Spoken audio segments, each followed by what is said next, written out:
기대를 굉장히 많이 해왔네요. 예전에 증권회사 다닐 때 생각도 나고, 네. 전문가 생활을 제가 딱 2년 조금 넘게 지금 하고 있는데, 네. 전문가 생활하면서 제가 이제 PT를 할 기회가 생기면 글씨를 많이 쓰지 말라고 했는데 글씨가 아까 빼곡하더라고요. 그래서 네, 제가 오늘 말씀드릴 거는 어떻게 보면 심플한데 좀 강조를 드리고 싶은 내용이고, 그리고 이 내용은 사실 1월 중순경이에요. 1월 중순경에 제가 돈을 받고 교육을 했던 그 내용입니다. 그 내용인데 제가 이제 여러 매체를 통해서 교육을 할 기회가 많다 보니까 여러 가지 내용들 중에 진짜 올해가 돈 벌기에는 맞는 것 같아요. 확실히. 왜냐하면 이게 가장 중요한 건 주식이 1년 6개월 동안 빠져 있어요. 주식은 싼 것만큼 기회가 없습니다. 그래서 이게 올해는 제가 제 회원분들에게도 늘상 얘기하는 게 한 2배에서 5배는 제가 꼭 먹여드리겠다고 말씀을 드리는 게, 올해는 먹어야 돼요 무조건. 그러면 이제 작년, 재작년 힘들었던 거를 엎어칠 수 있거든요. 그런 기회가 굉장히 많을 거고, 이제 고작 2달 흘렀어요. 그래서 이 부분에 대해서 아이디어를 좀 공유를 해보고자 하고요. 자, 일단 여러분들이 다들 템베거를 원하고요. 저도 마찬가지지만, 근데 이게 사실 제가 내용은 썼지만 우리 냉정하게 그냥 얘기를 하면 햄버거를 왜 못 먹냐면 팔아서입니다. 사실은. 저 역시도 마찬가지예요. 못 버텨요. 버티기가 어려워요. 맞아요. 그리고 버티면 빠집니다. 원래. 팔면 날아가요. 원래 그런 겁니다. 원래 주식이 그런 건데, 일단 기본적으로 템베거는 굳이 아니더라도, 템베거는 아니더라도 뭐 50% 100% 이렇게 좀 굵직하게 수익이 나려면 우리가 오랜 기간 버티기가 어렵거든요. 빠르게 올라가줘야 됩니다. 내가 팔 기회가 없을 정도로. 그렇게 되면 우리가 그래도 좀 큰 수익이 날 수가 있는데, 올해는 그런 기회가 많을 거예요. 그런데 이 얘기는 제가 많이 강조를 드리는 내용이지만, 일단 가장 1번 조건은 무조건 많이 빠져야 돼요. 딴 게 아니라 무조건 많이 빠진 종목이 거기에서부터 뭔가가 시작이 되는 거거든요. 그러니까 급락이 오히려 기회라는 거고요. 많이 빠지고 나서 주가가 이제 장기간 밴드를 유지한다는 게 무슨 소리냐면, 기술적으로는 요거 가지고 이제 제가 자꾸 매집 패턴이다 뭐다 이렇게 얘기를 하는 거지만, 기본적으로 이 급락한 싼 가격에서 누군가가 잔뜩 이제 매집을 해야겠죠. 매수를 해둬야 그게 그들의 힘으로, 그 수급 힘으로 이제 올라갈 수가 있는 건데, 그 과정이 이런 데서 이제 힌트가 나오고요. 매물 소화 과정은 뭐냐면, 이제 급락을 했으니까 어마어마하게 많은 사람들이 몰려 있을 거거든요. 그 물량들을 계속 소화하는 과정들이 필요합니다. 그래서 이제 주가를 보면 이렇게 많이 빠져 있다가 피레침 쏘고, 좀 이러다가 또 피레침 쏘고, 이런 종목들이 꽤 많은 게, 이게 처음에는 예를 들어서 내가 여기서 샀는데 여기까지 빠졌어요. 근데 이제 급등을 하다가 윗꼬리를 길게 달고 내려오면 처음에는 잘 못 팔거든요. 이게 2번, 3번 반복이 되면 팝니다, 결국. 이게 습관이 돼가지고 얘는 요 정도 가면 무조건 내려온다라는 게 이제 머리에 박혀있기 때문에 팔게 되죠. 그러면서 매물 소화를 하는 거예요. 그러면서 몸집을 좀 가볍게 만들고 시세가 나기 시작할 때 굉장히 빠르게 이제 올라가게 되는 건데, 상식적으로 이제 주가가 많이 올라가게 되면 그 주식을 들고 있는, 계속 그 주식을 산 사람들이 많았다라는 거잖아요. 당연히 향후에 매도할 수급이 많아지는 거고, 반대로 주가가 많이 빠져 있는 건 이제 매수할 사람들이 굉장히 많은 거예요. 거꾸로 생각을 하면. 물론 어떤 계기가 필요할 겁니다. 그래서 결국은 주가가 싸야 템베거가 나오는 거예요. 템베거는 보면 시가총액이 그렇게 안 큰 종목에서 많이 나오는 게, 보통 1000억짜리가 1조 가는 게 제일 쉽습니다. 뭐 아니면 500억짜리가 5천억을 가던가. 1조짜리가 10조를 가는 거는 그렇게 흔하게 우리가 볼 수 있는 상황이 아니에요. 그리고 이제 이러한 단어들이 들어가는 종목들에서 대부분 이제 템베거가 많이 나오죠. 뭐 최초로 뭐 만들어낸 기술이라든지, 뭐 최고의 어떤 기술력을 갖고 있는 제품이라든지, 최대 영업이익이나 최대 매출을 찍어낸다든지. 앞서도 말씀을 해주셨지만 맞아요, 매출이 더 중요해요. 제가 이제 사실 최근에도 그것 때문에 보고 있는 종목도 있기는 한데, 영업이익이 줄어드는데 매출이 늘어나는 기업들이 가끔 있어요. 그럼 그 기업은 한번 잘 공부를 해볼 필요가 있어요. 뭔가 신산업에 투자를 하고 있는 거고, 이제 신규로 신산업에 투자를 하다 보니까 일시적으로 비용 통제가 안 돼서 영업이익이 안 나오는 거거든요. 하지만 매출이 늘어나게 되면 이게 추후 몇 년이 지날지 모르겠지만 이것을 다 이익으로, 순이익으로 환산을 할 수가 있기 때문에 아까 딱 좋은 얘기를 해준 것 같아요. 시장을 일단 장악을 하는 거죠. 그래서 이제 매출이 되게 중요한 거고요.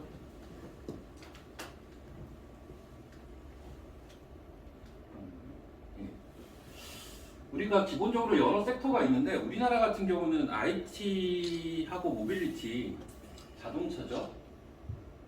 이쪽을 확실히 잘 봐야 되는 게 아무래도 이제 우리나라 시가총액 상위단을 구성하는 것들 자체가 삼성전자, 하이닉스, 뭐 현대차, 기아차, 현대몹스 이러한 현대차 그룹 계열들. 그리고 우리나라가 또 세계적으로 경쟁력이 있는 분야죠. 반도체나 자동차 같은 경우는 사실 우리나라 반도체랑 자동차를 빼놓고 얘기를 할 수는 없습니다. 사실 2차 전지도 자동차의 한 부류인 것이고요. 그래서 이쪽에서 보면 과거부터 이쪽에서 다 텐베거가 나옵니다. IT 쪽에서 텐베거 나오고 자동차 쪽에서는 최근에 2차 전지가 몇 년 전부터 엄청나게 올라왔고요. 그리고 우리나라는 유독 이 정부 투자나 이런 것들에 굉장히 민감하게 움직여요. 그래서 이제 정부가 어떤 방향성을 가지고 움직이느냐도 뭐 앞서도 얘기가 나왔었지만 굉장히 중요한 포인트고 최근에 AI에서 많이 보여줬죠. 글로벌 기업들의 투자, 주가에 얼마나 영향을 끼치는지. 그래서 이제 이러한 것들에 맞춰서 종목들을 좀 찾아보면 꼭 1000배는 아니어도 2배 이상 먹을 수 있는 뭐 아니면 그냥 약소하게 한 50%라도 그냥 50% 먹어도 좋지 않습니까 우리? 좋죠. 50%딱 먹어도 더보전자 50%인데 지금.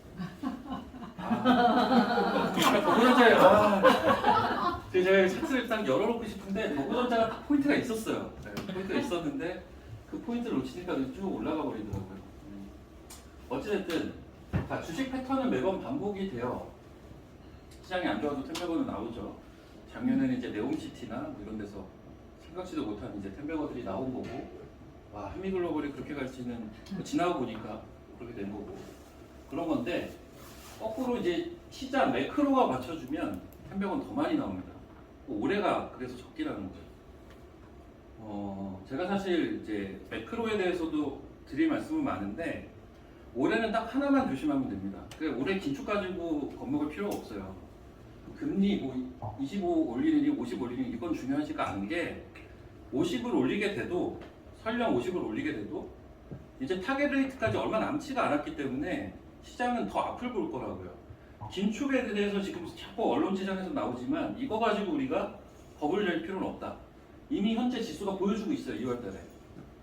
작년하고 달라요. 작년에 이 정도의 뉴스들이 계속 뉴스 플로우가 이어졌으면 진작 박살이 났을 겁니다. 근데 안 그렇잖아요. 올해는 딱 조심해야 될 게 리세션 가지고 어떤 노이즈가 나올 때 이때 조심해야 되는 건데 이건 사실 저도 안 겪어봤기 때문에 모르는 거죠. 그거 하나 빼고는 올해는 크게 걱정할 게 없을 거예요. 그래서 텐베거가 굉장히 많이 나올 수 있다는 건데 일단 IT 한번 생각을 해보면 제가 79년생이거든요. 제가 79년생인데 제가 이제 98학번이에요. 근데 제가 주식을 99년에 저희 엄마가 삼보 컴퓨터를 그때 샀어요. 근데 그때가 HTS가 막 보급이 되던 시기였거든요. 원래는 객장에서 주문을 하다가. 엄마 컴퓨터를 할 줄 모르니까 제가 컴퓨터학과를 갔어요. 그래서 보고 주문 좀 내달라고. 한 게 저는 처음 주식을 시작한 거고 결국 그 삼보 컴퓨터는 안 좋은 기억으로 남았어요. 상장 폐지됐잖아요. 그렇죠. 네. 그래서 저희 어머니는 이제 주식을 쳐다도 안 보시는데 제가 또 이제 그때부터 주식을 일단 파가지고 이 일을 하게 됐어요. 근데 그때 생각을 해보면 제가 주식을 처음 시작했을 때가 그 IT 버블 말미였어요. 말미. 그래서 그때도 생각나는 게 무슨 100만 원짜리 주식을 한 주를 사가지고 200만 원에 팔았던 그런 기억도 있고 매일 상한가를 가니까 한 2배 가는 거는 보름이면 가더라고요. 그래서 그런 기억도 있고 한데 딱 한 달 좋았고 2달째인가부터 매일 상한가를 가는 거를 저는 목격을 했었습니다. 그래서 주식이 진짜 무섭구나 이런 걸 봤는데 그래서 그때 생각을 했죠. 내가 좀 더 일찍 태어나 내가 나이가 더 많았다면 그 IT 버블을 묻혀가지고 먹을 수가 있었을 텐데라는 생각을 했는데 지나고 보니까 사실 최근에도 그런 기회는 항상 있어 왔던 것 같아요. 가장 최근에 제가 볼 때 제일 컸던 건 코인이었던 것 같고 코인이 어마어마하게 올랐었거든요. 사실 그거는 제가 좀 빨리 눈을 떴으면 먹을 수가 있었겠죠. 어찌됐든 IT 쪽에서는 계속 뭔가 큰 변화들이 일어나고 2000년대 초반에 이제 IT가 급등을 하고 벤처 열풍이 불고 그리고 급락을 했죠. 그리고 거기에서 살아남은 기업들이 지금의 카카오 같은 기업들이고 그전에는 다음 커뮤니케이션이었죠. 근데 어쨌든 거기에서 시세가 났는데 그 이후에 보시면 이제 스마트폰 혁명이 일어나요. 사실 예전에는 PCS도 쓰고 막 이랬었죠. 그래서 저는 뭐 시티폰도 해봤고 뭐 그랬는데 삐삐도 쓰고 막 이랬지만 핸드폰으로 이제 뭔가 인터넷을 하고 이런 시대가 올 거라고는 생각을 못했는데 이제 그게 현실로 다가오고 모든 사람이 지금의 핸드폰 없으면 못 살잖아요. 거기에서 템베거가 대표적으로 나왔던 종목이 제 기억에 이제 인터플렉스였던 것 같아요. 네, 인터플렉스가 그때 60배 올랐습니다. 한 3년 동안 올랐거든요. FPCB 연성회복 비판인데 항상 보면 IT 쪽은 하드웨어가 먼저 가긴 하더라고요. 하드웨어가 가고 소프트웨어가 뒤따라가요. 스마트폰이 보급이 되니까 FPCB 같은 종목들이 날아가고 그 다음에 갔던 게 뭐였냐면 컴퓨터였어요. 게임. 스마트폰 가지고 이제 게임을 하는 거죠 사람들이. 그 다음 웹툰을 보고 그러니까 웹툰주 가고 뭐 이런 식으로 전개가 되더라는 거죠. 지금도 저는 별다를 바는 없다라고 봐요. 사실 IT에서 이제 굵직굵직한 그 다음 스텝이 작년에 나왔던 게 이제 있었죠. 메타버스라고. 그게 이제 작년에 나왔는데 올해는 사실 메타버스가 물론 여전히 유망하지만 AI의 기에 지금 완전 눌려 있죠. AI와 로봇이 그냥 장악한 시장인데 근데 그 메타버스와 진짜 AI와 로봇의 차이는 딱 그건 것 같아요. 저 뭐 다른 데서도 많이 얘기했지만 메타버스 이 XR 기기를 끼고 다니는 사람 지금 없거든요. 근데 로봇은 우리가 볼 수가 있고 현재 그렇죠. AI 같은 챗GPT도 저도 사실 쓴단 말이에요 집에서. 그래서 그런 것들을 보면 근데 이게 사실 모두 뭉뚱그려서 IT에서 결국은 AI입니다. 그러니까 AI 안에 로봇이 있고 그 안에 메타버스가 있는 거거든요. 결국은 그 예전에 그 소프트뱅크 회장이 막 옳았던 거예요. 네. 몇 년 전에 와서 했던 그 일성이 옳았던 겁니다. 어쨌든 지금 그 시대로 가고 있어요. 이쪽에서 계속 종목들은 나올 거예요. AI 많이 올랐는데 검증하는 과정들이 있겠죠. 근데 메타버스처럼 험하게 무너질 것 같지는 않아요. 개인적으로. 메타버스는 뭔가 시간이 더 필요했던 거예요. XR 기기를 사람들이 쓰려면 일단 부피가 줄어들어야 되고 가격이 수율이 맞아야 돼요. 그래야 사람들이 쓰죠. 근데 지금은 가격도 비싸고 사실 필요성을 못 느껴요. 거기에 들어가는 소프트웨어도 없어요 지금.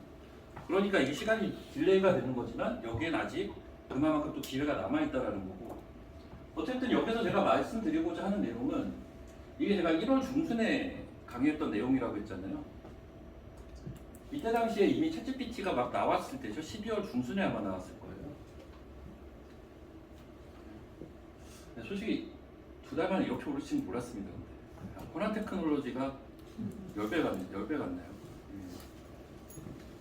그러니까 주식이 이런 의외성이라는 게 항상 있는 것 같아요. 그래서 이게 어떻게 보면 계속 하게 되는데 이거 왜 안 되냐?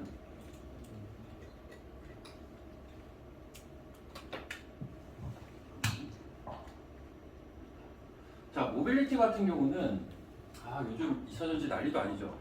저는 사실 2차전지가 여러분들은 아실 거예요. 제가 2차전지의 남자하고 좀 친하잖아요. 지금 리오프닝의 남자인가? 네, 친하잖아요. 제가 하도 얘기를 많이 들어왔어요. 들어왔는데 제가 이제 농담 삼아 그래요. 형은 그냥 어디 몇 년 여행 갔다 왔으면 완전 스타 돼 있었을 텐데 괜히 2차전지 다 팔아가지고 딴 거 갖다가 맨날 욕먹고 왜 그러냐고 안타깝다고. 네, 아무튼 2차전지가 정말 어마어마한 것 같아요. 근데 사실 2차전지는 저는 약간 오버슈팅이라고는 개인적으로 좀 생각을 해요. 왜 그러냐면 2차전지가 코스닥 시가총액 상위단을 지금 거의 대부분 차지하고 있거든요. 근데 최근에 올라온 걸 보면 이렇게 올라왔어요. 이렇게 올라왔고 기관들의 공매도가 사실은 어마어마하게 쌓여 있거든요. 저는 이게 수급 논리로 지금 움직이는 이제 오버슈팅이라는 거죠. 단기적으로 그런 과정들을 좀 지나가고 있다라고 보고 있고. 근데 그 다음 스텝은 다들 아시죠? 전기차 다음 스텝이 뭐죠? 다들 자율주행이죠. 네, 이건 뭐 너무 많이 다들 알고 계실 텐데 너무 뻔한 방향성이지만 사실 자율주행도 저는 기본적으로 생각은 이제 메타버스랑 약간 좀 비슷한 게 이게 아직 우리가 자율주행차를 제대로 보지는 못했던 것 같아요. 그리고 주변에 저 같은 경우도 이제 테슬라를 몰고 다니는 또 친구들도 있고 한데 보면 이제 약간의 자율주행은 되더라고요. 테슬라 같은 경우는. 근데 어찌됐든 이걸 대중적으로 우리가 아직 만나보지는 못한 아직은 시간이 좀 남은 그러다 보니까 이제 실제적으로 그런 질문을 많이 받죠. 자율주행이 그렇게 작년부터 좋다고 하는데 왜 주가는 가다 말고 하느냐. 아직은 때가 좀 안 된 게 아닌가. 그러니까 뭔가 트리거가 있어야 된다는 거죠. AI의 트리거는 챗GPT였고 뭔가 실생활에서 우리가 볼 수 있는 제가 볼 때 로봇의 트리거는 이제 매수자들에서 농담삼아 얘기했던 그 치킨집에 돌아다니는 그 로봇 네, 횟집에 돌아다니는 그 로봇 그게 진짜 트리거였던 것 같아요. 우리가 실생활에서 볼 수 있는 어찌됐든 그런 쪽으로 좀 포커싱을 맞춰서 결국은 우리나라에서 대부분의 산업들을 보면 IT랑 자동차, 모빌리티 쪽에 종속돼가지고 햄버거가 많이 나온단 말이죠.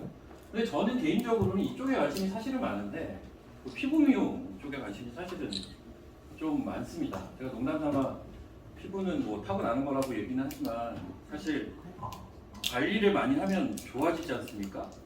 근데 관리를 할 때 돈이 많이 들죠. 그러면 기업은 돈을 많이 벌겠죠. 근데 이게 이뻐지거나 멋있어지기 위한 욕구는 어마어마하다 보니까 그리고 이게 해가 가면 갈수록 이 욕구는 더 늘어나면 늘어났지 줄어들 수가 없기 때문에 이쪽은 확실히 우리가 주목을 해야 되는데 사실 최근 몇 년간 이 톡신하고 필러 쪽은 시끌시끌했잖아요. 근데 최근 들어서 이제 메디톡스라든지 그리고 또 제가 좋아하는 제테마라든지 이런 종목들이 이제 다시 좀 시장의 각광을 받게 되는 계기들이 좀 이어지고 있는데 이렇게 보시면 될 것 같아요. 화장품은요 마치 IT의 디스플레이랑 비슷한 것 같아요. 그러니까 LCD 중국이 다 따라왔어요. 예전에 화장품이 아모레퍼시픽이 난리를 칠 때는 중국에서 아모레퍼시픽이 팔리는 그 순위가 꽤나 이제 수익권에 있었는데 지금은 순위권에 없어요. 다 중국 로컬 업체들이에요. 이거는 어느 정도 따라갈 수 있는 레벨이었다라는 거죠. 근데 뭐 임플란트라든지 톡신이라든지 필러라든지 최근에 유행하는 뭐 비올 같은 종목, 뭐 피부 미용 의료기기라든지 이쪽은 기술력으로 따라오지 못해요. 그렇기 때문에 이쪽은 부각받을 수 있는 종목이 아직 많이 있다라는 거죠. 사실 이쪽에서 투자를 하는 것도 저는 굉장히 좋은 투자라고 생각을 합니다. 임플란트나 톡신, 필러 그리고 피부 미용 쪽 그쪽에 꽤 아직 갈 종목들이 있고요. 그리고 앞으로도 생길 겁니다. 생길 거고. 이 피부 미용 쪽이 좋은 건 뭐냐면 피부 미용을 한번 팔고 나면 즉 매출을 한번 늘리고 나면 소모품이 계속 들어가요. 소모품 그 기기를 버리지 않는 이상. 근데 그 기기 비싸게 주고 사가지고 버릴 수가 없잖아요. 계속 소모품을 가지고 쓰게 돼요. 매출이 등락을 보이는 게 아니라 계속 좋아질 수밖에 없는 거예요. 소모품이 계속 들어가니까. 그래서 피부 미용 쪽에서 텐베고 나온 종목들이 대표적으로 뭐 클래시스나 뭐 루트로닉이나 이런 종목들이 움직였던 그 궤도를 보면 다 그런 식이었어요. 처음에는 매출을 늘렸고요. 이게 어느 정도 자리 잡으니까 소모품이 발생이 되고 그러니까 매출이 계속 그냥 느는 거죠.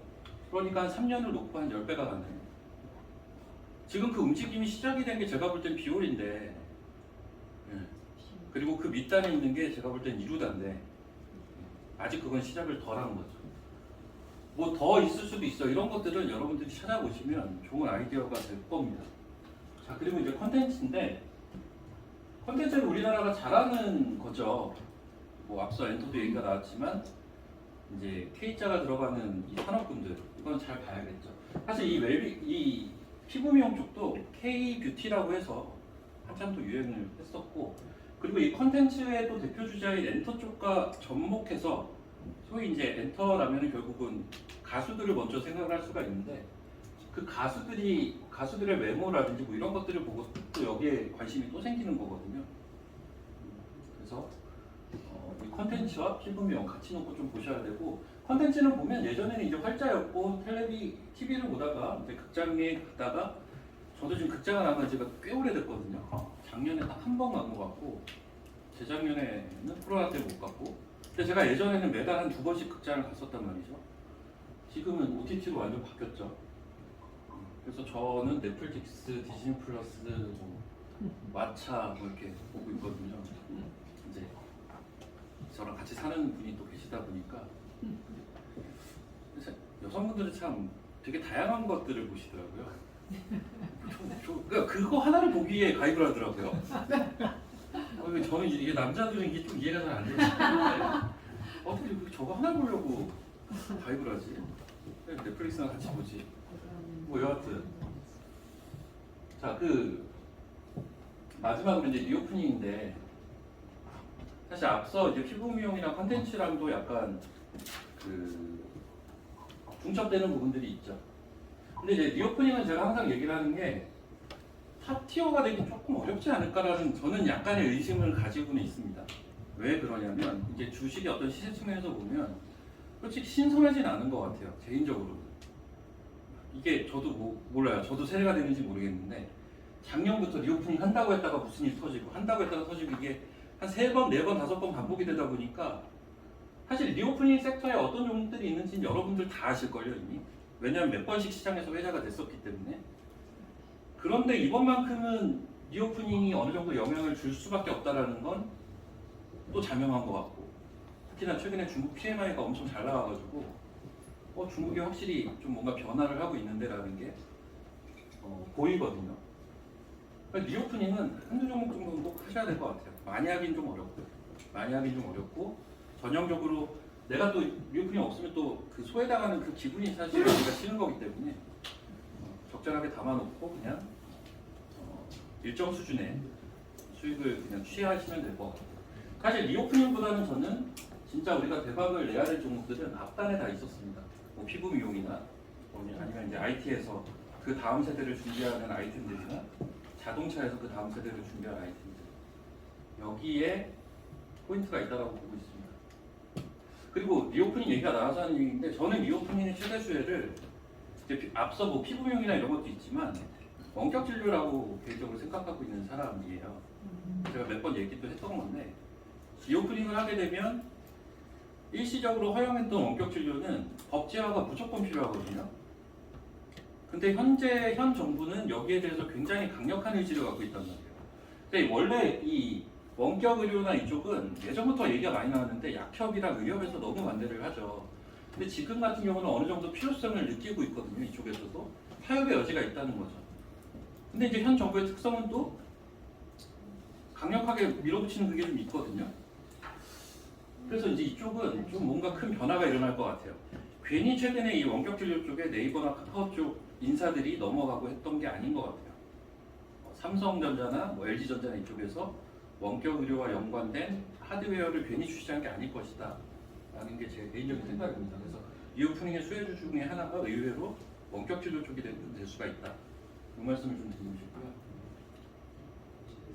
이게 그리고 이제 올해가 정부 2년차인데 항상 우리나라는 2년차 때 정책의 움직임에 따른 섹터들이 계속 발생이 되고 그 종목들이 주가가 펌핑이 자주 나옵니다. 그래서 항상 2년차 때 굵직굵직한 섹터가 등장을 했고요. 이게 제가 1월 중순에 작성한 자료지만 1월 중순에 작성한 자료죠. 여기도 이미 AI와 로봇이 있어요. AI 로봇, 그다음 K자가 들어가는 산업들, 우주항공. 사실 원전이랑 방산 이쪽은 시장에서 특히 원전 쪽은 지금 많이 좀 무시가 되어 있어요. 근데 원전도 저는 그런 느낌이 좀 있는 거죠. 하도 원전하다 보니까 웬만한 거에 움직이지가 않아요. 시세가 이제. 너무 원전 스토리가 많이 나왔었고 사실 거의 정부 초창기부터 계속 얘기가 나오는 거잖아요. 조금 더 구체화된 걸 원하는 것 같습니다. 원전 쪽은. 그래서 이제 그런 시간이 좀 필요한 것 같고 나머지들은 최근에 이제 부각을 받은 섹터들이죠. 그러니까 여기 이때도 이미 챗GPT와 오픈AI 이쪽이 각광을 받는 거죠. 이렇게 빨리 올라올 줄은 몰랐고 너무 많이 올라가지고 어떻게 해야 되나 고민은 되고 사실 시장이 움직이는 이 속도가 너무 빨랐던 것 같아요. 확실히 이게 단순하게 AI 솔루션만 간 게 아니라 DB 쪽 다 갔고요. 클라우드도 다 갔고 그러면서 관련 주가가 70개, 80개 이렇게 늘어나 있어요. 지금 상대적으로 덜 간 게 아직도 있기는 한데 상대적인 매력도는 또 떨어져요. 그런 종목들은. 지금은 그래서 이쪽은 철저하게 트레이딩만 하셔야 될 것 같아요. 이쪽에 지금 묻어놓기에는 단기 주가 레벨이 너무 높아서 그 부분은 좀 감안을 하셔서 하지만 이쪽 같은 경우는 확실히 커지긴 할 것 같습니다. 지금 각 기업들이 계속 새 버전을 낼 거고요.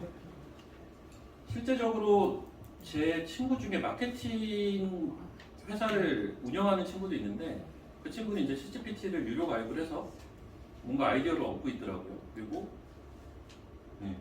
제 와이프 같은 경우가 이제 통역사인데 그 얘기를 하더라고요. 디플이라는 어플이 있는데 이게 독일에서 나왔는데 이게 AI 연동해서 나온 건데 이게 어마무시한 파워풀한 그래서 이 통역사들이랑 번역사들은 그들만의 이 또 카르텔이 있거든요. 거기에서 이제 우리 직업은 끝났다 이 얘기로 이제 나온대요. 네. 그러니까 예전에 단순하게 모방하던 그냥 단순 번역기 얘네들은 사람과는 다른 무언가가 있었는데 지금 그게 아니라고 하더라고요. 이게 사실 굉장히 현장에 이제 많이 여러 분야들에서 나올 거기 때문에 단기에 많이 오른 거 빼고는 단점이 딱히 없습니다. 단기에 많이 오른 건 확실하니까요. 자, 그리고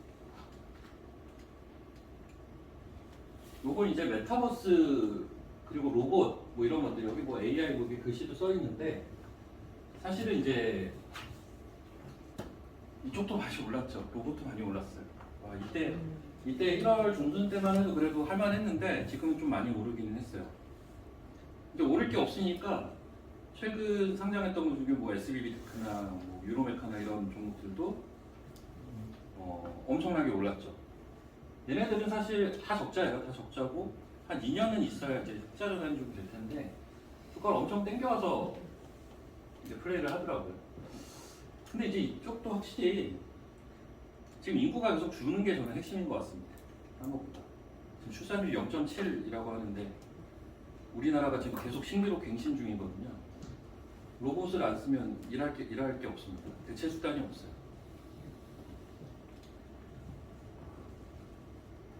자, 요거는 이제 메타버스인데요. 메타버스는 약간 모르겠어요. 약간 이력이 나신 분들도 좀 있을 것 같은 게 작년에 하도 난리를 쳤다가 급락을 보였기 때문에 거기에서 피해를 보신 분들도 분명 계실 거고 좀 지겨우실 수는 있을 거예요. 근데 방향성은 맞다라는 거예요. 제 말. 언젠가는 우리 모두 안경을 쓰고 다닐 겁니다. 우리가 그런 방향성은 저는 맞다라고 봐요. 문제는 이게 상용화가 이제 범용적으로 쓰이게 되기까지의 수율 문제와 뭐 여러 가지 이제 기술적인 문제들이 따라오는 거고 그게 받쳐줄 때 소프트웨어도 따라오는 거고 이게 맞물려 돌아가야 되는데 아직 그게 좀 찌그덕대면서 사실 애플도 그렇잖아요. 애플도 그 제품을 언제 내놓나 맨날 말 바뀌지 않습니까 지금? 그러니까 방향은 맞는데 그런 시간이 좀 필요한 상황인 거죠. 그렇기 때문에 크게 보면요 메타버스는 사실 좀 기회라고 봐요. 왜냐하면 주가가 너무 많이 빠져 있어요. 거의 원점으로 와 있잖아요. 이런 것들은 기회죠. 대표적으로 이런 섹터가 게임도 그래요. 게임. 그러니까 게임, NFT 이런 것들을 활용한 게 저는 단순 테마라고 생각은 하진 않습니다. 예를 들면 블록체인이나 가상화폐 관련돼서는 의외로 주식하시는 분들은 부정적인 분들도 많아요. 근데 블랙록의 레리 핑크라고 또 이제 유명하신 분이죠. 이분도 그런 얘기를 얼마 전에 했어요. STO, 증권형 토큰이 금융산업의 미래다라는 얘기까지 했거든요. 제이미 다이먼 JP모건 CEO도 말은 이쪽은 아니라고 하면서 이쪽에 계속 투자를 하고 있어요. 마젤란 펀드도 이쪽에 대한 투자를 늘리고 있습니다. 이게 겉다르고 속다른 행동들을 하는데 실제 돈이 움직이는 방향이 핵심이라는 거죠. 그래서 방향성은 맞아요, 지금. 그래서 이런 데서는 아직은 주가가 많이 안 가 있기 때문에 여러분들도 계속 기회를 잡을 수가 있는 포인트가 있다는 거죠. 제가 사실 강의가 좀 짧을 것 같아서 좀 걱정을 했는데 되게 기네요. 네. 자, K 컨텐츠인데 아까 저는 좀 동의를 못하겠던 게 우리나라가 잘하는 게 별로 없다고 엔터 말고 없다고 하지 않았어요? 그 얘기는 또 아니고. 아 우리나라 잘하는 게 굉장히 많아요. 독보적이지. 그러니까 엔터. 우리나라 국민이 독보적으로. 우리나라 잘하는 거 맞습니다. 이 작은 땅덩이에서 진짜 대단한 민족이에요, 진짜. 어마어마합니다. 네? 맞아요. 진짜 어마어마하죠. 중국 그렇게 사람 많은데 축구 못 하잖아요. 우리나라 얼마나 잘합니까? 우리나라 사람들이 확실히 이게 있어요. 근데 그렇죠. 대단한 거예요. 대단한 건데 확실히 콘텐츠 쪽은 우리나라가 진짜 어마어마한 것 같아요. 이쪽은 계속 커질 수밖에 없는. 네, 엔터나 콘텐츠나 이쪽은 네, 계속 커질 겁니다. 우리나라가 잘하는 거는 무조건 커질 수밖에 없죠. 그렇죠. 뭐 이런 여러 가지 제품들도 있었고, 요즘 어마어마한, 이게 솔직히 말해 이게 1월 중순에 만들었을 때, 얘네가 누군지도 잘 몰랐어요. 이게 하이브의 그 유진스라고. 뭐야? 제가 이랬거든요. 솔직히 지금은 이제 5명 이름을 다 압니다. 그러니까 딱 한 달, 2달이 흘렀는데 엄청난 지금 파괴력을 보이고 있어요. 사실 하이브가 저는 BTS 군대 가면 답이 있을까 했는데 대단한 것 같아요, 진짜. 그래서 마지막으로는 결국은 이제 피부 미용 쪽은 아까 또 설명이 들어가긴 했는데 화장품보다는 그쪽을 보셔야 돼요. 그 기술적으로 강점이 있는.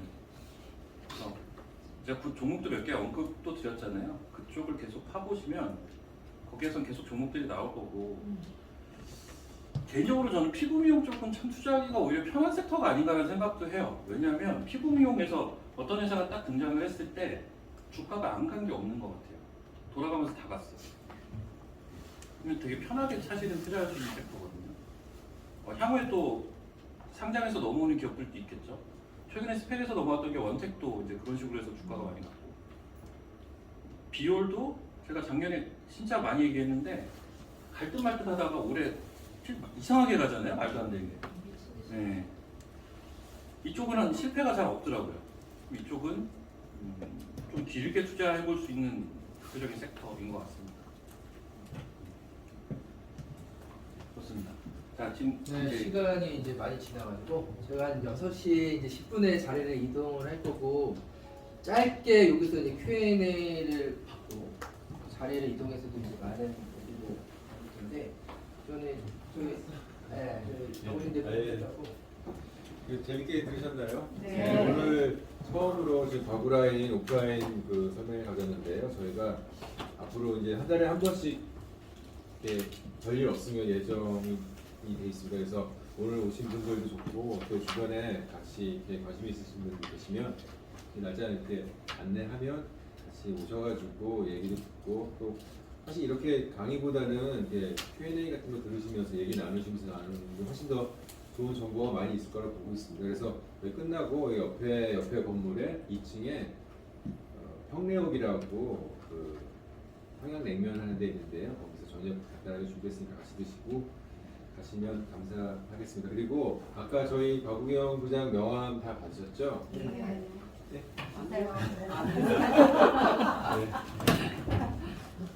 팬인데 한국에서 네. 맨날 열심히 보고 있는데요. 그 명함 네. 그 명함에 QR 코드 있는데 아까 저희 계좌 없으시다는 분 저희 유한투자증권 거기 찍으시면은 스마트 계좌 개설 연결되니까 계좌 개설하시고, 또 저희 계좌 있으시더라도 관리자가 박우경 부장이 아니신 분들은 번거로우시겠지만 관리자를 변경해 주시면 저희 박우경 부장이 이제 온라인을 통해서 모바일을 통해서 여러 가지 이제 관련된 정보라든지 이런 것들 다 제공해 줄 수 있으니까 그렇게 해주시면 감사드리겠고요. 자세한 내용은 여행 갔다 왔어. 네, 제가 이제 내일 떠납니다. 광으로. 내가 수요일 이후에 목요일날 제가 전화를 받을 수가 있기 때문에 거기에 이제 직통번호랑 핸드폰 번호도 있어서 정말 궁금할 거예요. 목요일 이후부터. Q&A 여기서 좀 받고 같이 네, 하자. 저희가 6시 15분으로 저희가 식당을 예약을 했고요. 딱 보니까 저희가 딱 20명이에요. 그래서 정말 조합이 좋은 것 같습니다. 궁금하신 점, 좀 구체적으로 뭐가 궁금하다고 하시는 분 있으시면은 질문을 하시면은 아는 범위 내에서 솔직하게 가보신 분들랑 제가 이 자리에서 말씀을 드려보겠습니다. 네. 박우신 대표님이요. 네. 박영 부장님 어버 키웠다는데 맞나요? 네, 그렇습니다. 이제 사실 이제 저도 이제 증권사에 입사를 하고 저도 이제 주식쟁이다 보니까 주식을 이거 좋아하는데 나도 TV 한번 나왔으면 좋겠다 그 생각을 하고 있었는데 우리 박오신 대표가 그럼 내가 너를 소개시켜주지. 와. 박오신 대표. 진짜였구나. 박오신 대표가 있었는데 지금 현재 한국경제에 나오는 꽤 많은 친구들을 제가 소개시켜준 사람들이 사실은 많습니다. 오, 그래서 팬이네. 이제 인연이 되어서 하다가 또 이제 정윤성 앵커랑 또 인연이 돼가지고 재밌잖아요, 매수자. 네. 매수자 재밌는데 어떨 때는 막 정윤성 앵커가 종목을 이렇게 짓궂게 물어보잖아요. 근데 몰라서 근데 거기 대답을 넘어가시더라고요. 안 하는 게 아니고 이게 어디까지 말해야 되는지에 대해서 사실 증권사 직원으로서 자꾸 고민될 때가 있어요. 이게 이제 그런 게 좀 있어서 그런 경우 재밌어요. 재밌어요. 재밌게 하시네. 궁금하신 점 잘 들어봤습니다. 있으시면 지금 시간이 종목을 추천하실 때요. 네네. 어떻게 추천을 하시나? 부장님. 우리 박우진 대표님은 어떻게 추천을 하세요? 저는 사실 그러니까 매체에 대한 노출도가 좀 있는 편이다 보니까 제가 대충 계산해봐도 일주일에 한 최소 5개에서 한 8개 정도의 종목을 추천을 해야 되거든요. 강제적으로. 그러니까 이게 사실 그럴 때가 이제 회원들하고 매매를 하면서 계속 장을 보니까 어차피 거기서 아이디어를 찾는 것도 사실 많고요. 그리고 사실 그러다 보니 이제 가끔 종목이 겹칠 때도 있어요. 최대한 피하려고는 하는데 그리고 제가 이제 쓰는 그러니까 저는 사실 이제 저를 아실 분들은 아시겠는데 섹터를 보고 종목을 찾는 사람들도 있고 한데 저는 약간 그러니까 차트 먼저 보는 스타일이거든요. 예. 차트에서 힌트를 많이 찾는 스타일이라서 차트를 가장 중요하게 봅니다. 그래서 그 시간을 덜기 위해서 검색기를 좀 쓰고요.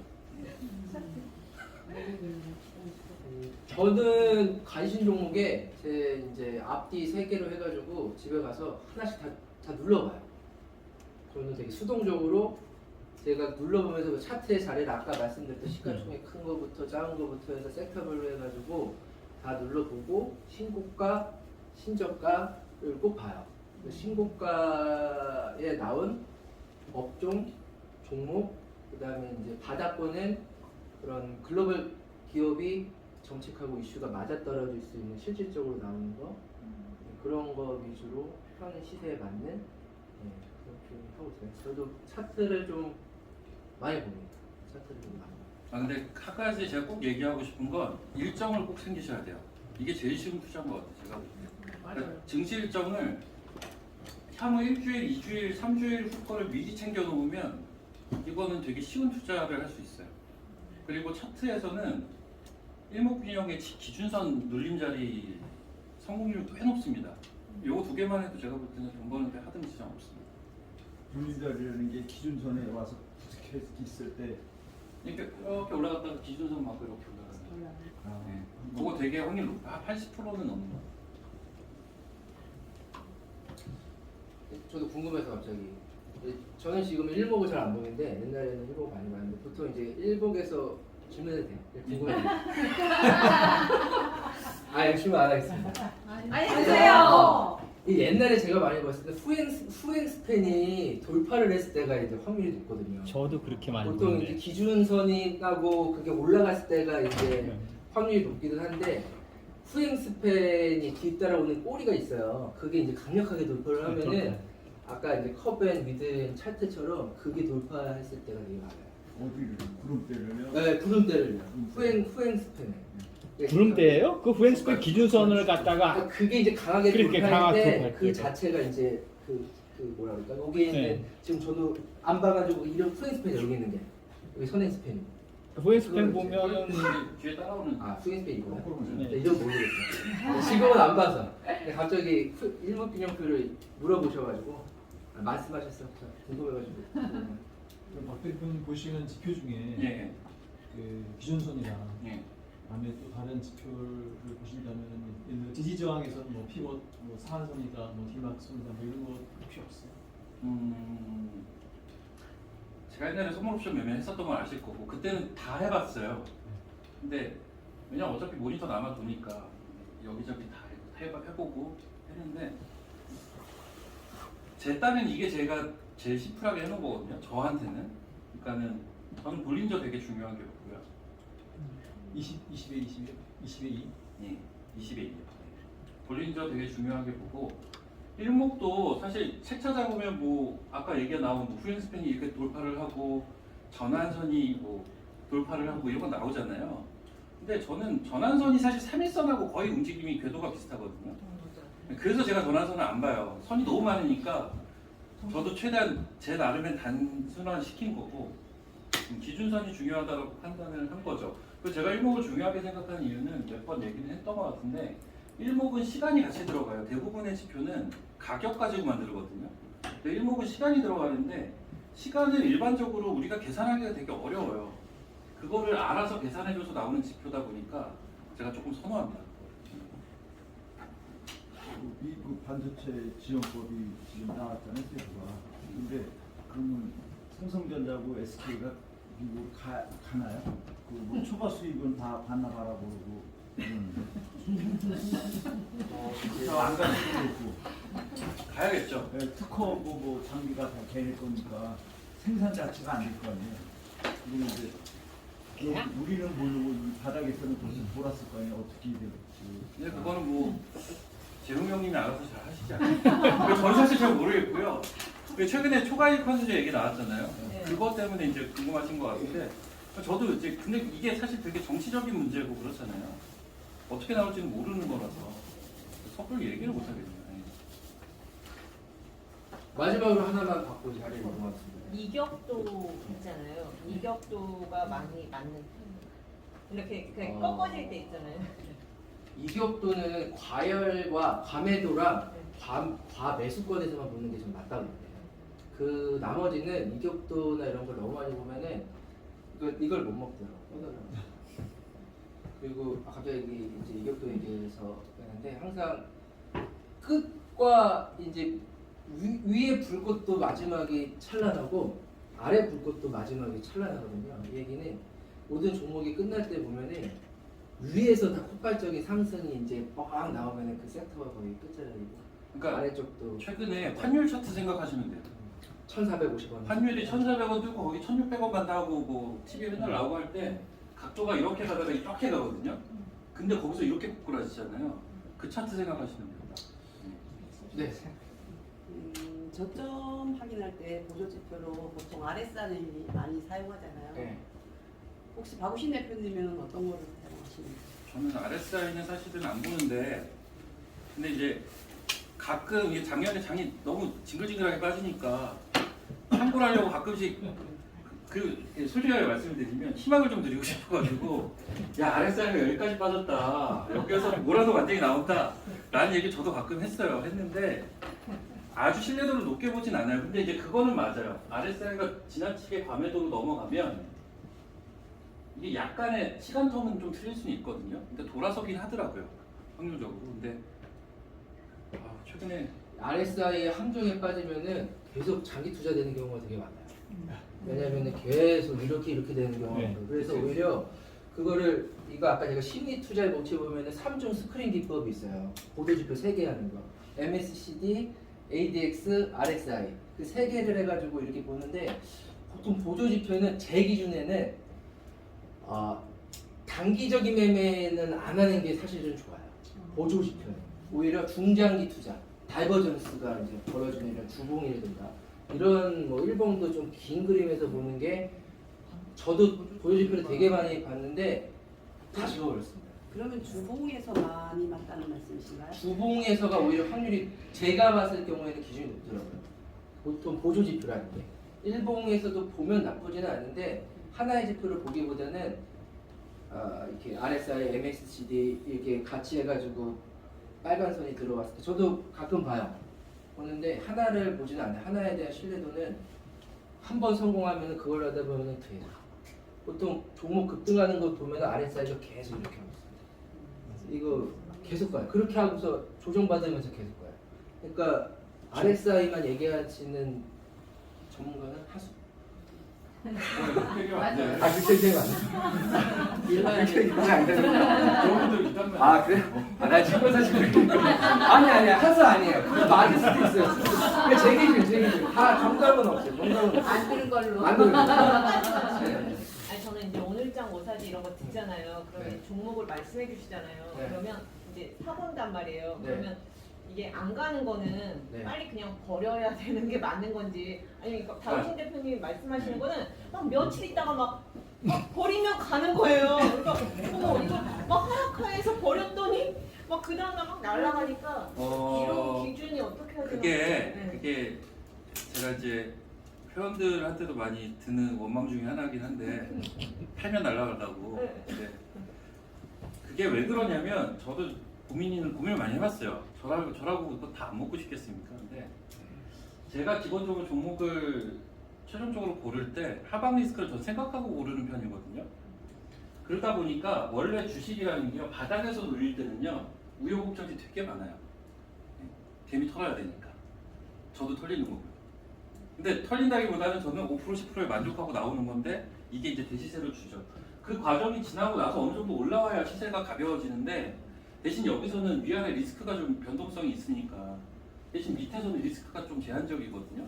그래서 제가 이런 종목을 선호하다 보니까 얘네들이 한 달, 두 달 뒤에 보면 막 여기 가겠고 막 이래요. 그런 게 꽤 되긴 하거든요.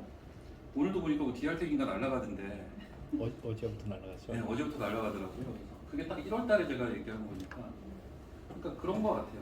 그런 성향이 제가 좀 있어서 그렇습니다. 근데 너무 미워하지 마세요. 좀. 대부분 이렇게 밑에 있는 걸 추천하시기 때문에 기다리셔야 돼요. 박우신 대표님 추천하신 거. 왜냐면 저는 그 종목이 너무 많아졌어요. 종목이 너무 많아졌어요. 우리 박우신 제가 대표가 지켜드리겠습니다. 네. 그럼 마지막으로 한마디 하고 저희가 자리를 옮겨가지고 이제 저희가 딱 약간의 방이거든요. 네. 저희밖에 없습니다. 네, 옮겨서 네, 옮기죠. 네, 자료 옮기는 걸로. 이거 꺼졌죠 이거. 아니 계속 돼요. 아까 전화가 오고 그래서 그렇군요. 경락이 형이 이렇게 전화 오니까 화면이 바뀌더라고.